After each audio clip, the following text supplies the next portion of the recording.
So, yeah, when I was about a year out into my mission, it was kind of a really funny point actually, because I found just the first 6 months or 7-8 months of my mission was like the hardest time of my life. Like I've never been through anything as tough as that actually. Like it was, yeah, for so many reasons. Anyway, it was coming to the point though when I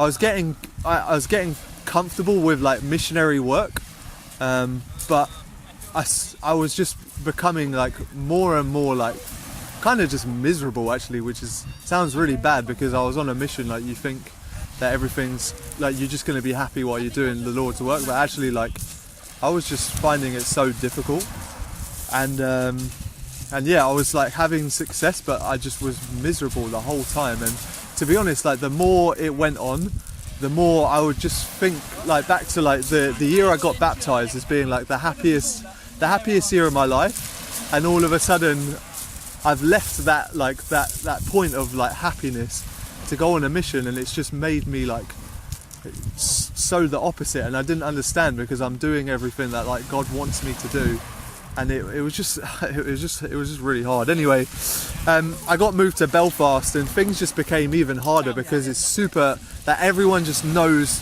the church there, and everyone on the streets is like so anti-Mormon, and they've got so much stuff just thrown at you all the time, and like I didn't even like know, like I knew a lot of anti stuff, but like to all of a sudden go into a city where everyone knows the church so much better than you was so difficult.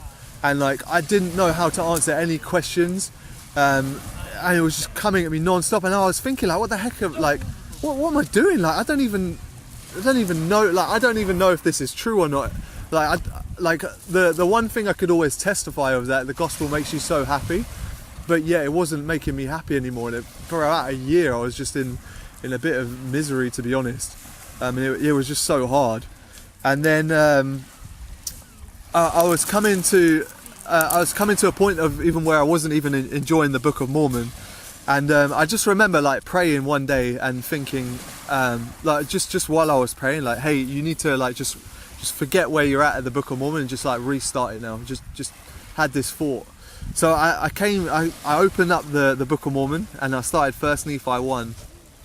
And actually I remember getting to the very last 2 verses and thinking like, God, what are you doing? Like I haven't even got anything out of these out of this. Like why have I even come here?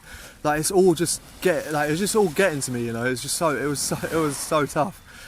And then the very last word of 1 Nephi 1 is delivered or deliverer, like what something like that. And as soon as I read it, it was like crazy. It just like hit me like so hard, like the word. And I don't know what reason for at the time. And I was like, okay, I need to look into this word. So I had like 15 minutes left of study. So I grabbed a dictionary. I quickly like read about delivered, and read the meaning. I was quickly going through like the topical guide, the Bible dictionary, finding anything I could about delivered. And then the verse, this verse hit me. So I turned to Amos 2 and verse 14, which was one of the verses, and it says, therefore the fly shall perish from the swift, and the strong shall not strengthen his force, neither shall the mighty deliver himself.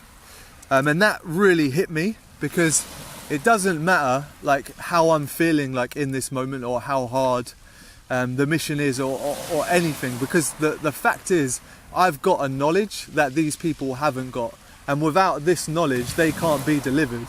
So it doesn't matter about how I'm feeling. It doesn't matter if I'm happy. You've still got to bring this knowledge to them because they deserve to hear it.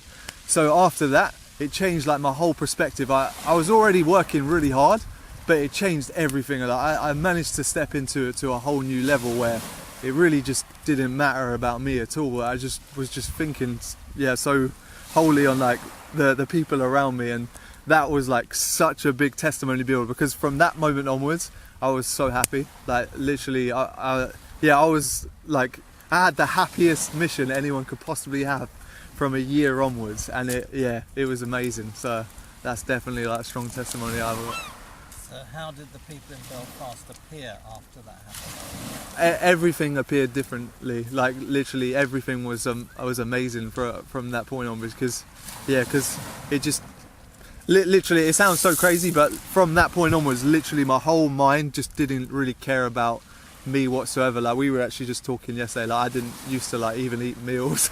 Like I was I just, it all completely changed from that point for me. And I just can't talk highly enough of missions. Like I could go on forever about a mission, and I love that I had such a low point in it, because without that low point I wouldn't have been able to experience like such a high point, you know. So yeah, I was so grateful for well, like again with revelation, God will deliver like the revelation to you when you need it the most, you know, but you've got to be open to it.